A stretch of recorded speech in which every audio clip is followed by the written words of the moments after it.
my name's Ruth, welcome to this week's video, and if you're new to my channel, it's really lovely to have you here. And this week we're going to be talking all about vulnerability, so particularly in the context right now of the fact that we are finding ourselves in a very new sort of world and position where our vulnerabilities may be really flaring up for us, particularly if we are someone who doesn't deal well with new kind of social situations and having to do things online, whether that's kind of conference, Zooms or Skypes, and these sorts of things, which I know at the moment are bringing up a lot of discomfort and tension for people. And also as well, just the pure fact that, you know, the current situation and the virus itself is really making a lot of us realise that we are not invincible and we're far more vulnerable and connected than maybe we actually ever acknowledge. So there is this dual edge to the current situation, and as I've talked about in previous videos, I really see vulnerability as a superpower. So it may not feel like it, it may make us feel very kind of sensitive, and it may feel prickly, and the world may feel very harsh when we allow ourselves to be vulnerable. However, the bravery it can take to acknowledge and share that we're feeling vulnerable and to put our vulnerability out into the world can really inspire change in others and make other people brave enough to talk about their vulnerability as well. So just to touch on like the current situation, the idea that, you know, we all of a sudden do realise that beyond the physical form, you know, the very air that we breathe and the spaces that we share with each other, within our communities, within our households, within the world, you know, we are all so connected. This virus is highlighting how connected we are just by the sheer contagious nature of it, and the idea that it's invisible. It's this invisible kind of virus that's uniting us all in this common experience across the world at the moment. And if you are somebody that has issues with trust and finds it very difficult to trust other people and be in community with other people, and there can be all sorts of reasons for that, and that I'm by no way judging by saying that. Lots of us struggle with opening up and trusting people, especially if we've been hurt or we've been excluded in the past. And so the idea now that we're suddenly thrown together, even though we are socially separated, the idea that we're thrown together in this new situation which highlights all of our vulnerabilities can really bring up a lot of anxiety, and it can make us feel afraid, and it can make us feel very anxious and uncomfortable.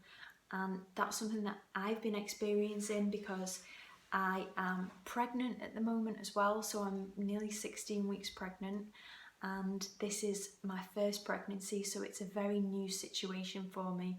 So inevitably that's making me feel even more vulnerable, especially around sort of going out and being around people, and the potential for me to get ill whilst I'm carrying this baby. So that's my situation and why my vulnerability's flared up, but yours could be flaring up for other reasons. And the other element which I touched on at the beginning, which I've been doing a little bit of research into this week, is why I feel so vulnerable when I do like online Zooms. So for my counselling course, that's all being conducted now via online video calls. So there's like 17 participants on the group, and last week in particular, I think I was unprepared mentally for how much the vulnerability was going to hit me, like a bit like a wave, or like a bit like when you've got hit by a football and it wings you and it really knocks you, and it's sudden. And I really felt like that on the call, and I literally had that, you know, fight, flight or freeze. I had the freeze, and I felt like I couldn't contribute, I couldn't speak, I felt so uncomfortable. It was a really excruciating experience.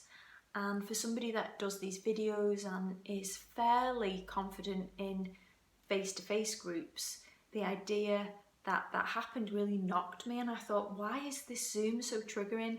And then I started to do a little bit more research into it, and it's actually very draining on the system. Like, it's not natural to have all of these faces in front looking at you and being, particularly if you're in your home. So it feels like people are coming, so all of a sudden these people, whether they're work colleagues or student colleagues, friends and family, they're all in your space, in your house, seeing your home. And there's also this element of you're not like naturally picking up on body language and sitting at angles to each other. Everyone's tends to be face on, and the idea of that can really trigger our kind of like bonobo monkey brains that are, you know, very much not evolved to know how to deal with these sorts of situations. So that's why when you come off these calls, and they can also feel like there's more pressure to speak as well, because you feel like it's more obvious if you're not speaking, and it can feel very much like when you do speak, the spotlight is on you rather than it being more natural in a group. So I'll post a good link if you want to read more about that below and how to deal with that. So this week, prior to the call with the 17 people, I was able to put some strategies in place, like making sure I didn't have the gallery view on and I only had the speaker view on, so I could see one person at a time, and minimised all of the windows little windows where you could see everyone else, so I could only see myself really small and the person who was speaking at that time really small. And that massively helped. And I also shared with the group how difficult I'd found last week's experience and how vulnerable it had made me. And that was very scary for me to do, because nobody else was saying they felt vulnerable on the Skype or had the same issues. So it took the bravery of me kind of wielding that superpower of vulnerability to actually say, actually, I found it quite hard and this was my experience. So if I seem a little quiet, or I go into my shell, or I seem like I'm not myself, this is why. So then people are able to understand, and you feel like you're not putting on this mask of just being like, oh, and people might think that you're being rude or that you don't like them. And so people know why, which can be helpful. And just to realise that this prickly, uncomfortable feeling of vulnerability is really going to be heightened for a lot of us right now, and to know that if you can, like, to really make the most of those friendships and those connections to people that you trust, because I always say that vulnerability is a superpower, but it can be taken advantage of as well. So we don't go around willy-nilly being vulnerable with everyone, because we don't know if they're going to respect and hold space for us in our vulnerability. So as much as you can, really telling people how you're feeling and not getting onto this bandwagon of having to like stay positive and be productive, which I've talked about in another video recently. Like being vulnerable and saying, do you know what, I really would love to be able to do that, but at the moment I can't. I've had a really tough week. I'm feeling really vulnerable. It's important to share how you're feeling, particularly at the moment, as much as possible, and to know that feeling extra vulnerable at the moment is a natural reaction to suddenly realising that life is fragile, and the things that we take for granted, like going and doing a yoga class, or going grabbing a cup of coffee, meeting a friend, having a hug with our loved ones, you know, these things are fragile, and life is not this sort of controlled environment, which we can sometimes feel like we're able to control everything. And when we can't control everything, then our vulnerabilities really start to come up.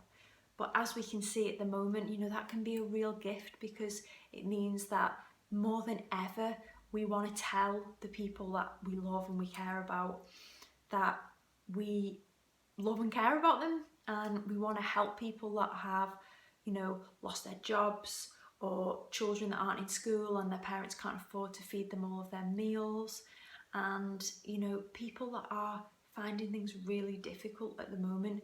Our common humanity and the fact that all of us are vulnerable. You know, sometimes when you are not in a global situation like this, that there's this unity between everyone, you can sometimes feel like some people are invincible and they're so successful and they're indestructible and they never show weakness. And I think at the moment we're all being allowed to sort of settle into that and be like, yeah, this is good, this is hard, and show that softer side of ourselves. And that's really bringing people together. So there is definitely beauty in vulnerability, but it can be uncomfortable. So just to know that, you know, there are things that you can do to make yourself feel less vulnerable on Zoom and online, and there are things that you can do to kind of just try and accept that we can't control the current situation, and you can only do what you can do to help it. And just one last thing to say around vulnerability is really that it's universal, and you showing it can help other people to bring it out of themselves, and that's a real gift when it happens and you see it in action. You're vulnerable, and that creates a chain reaction that allows other people to share and be vulnerable. So let me know in the comments below how you're feeling. Just as I always say in these videos, just know that you're not alone in your experience, and I will keep posting these videos, so I'll see you next time for another one. Okay, take care, bye.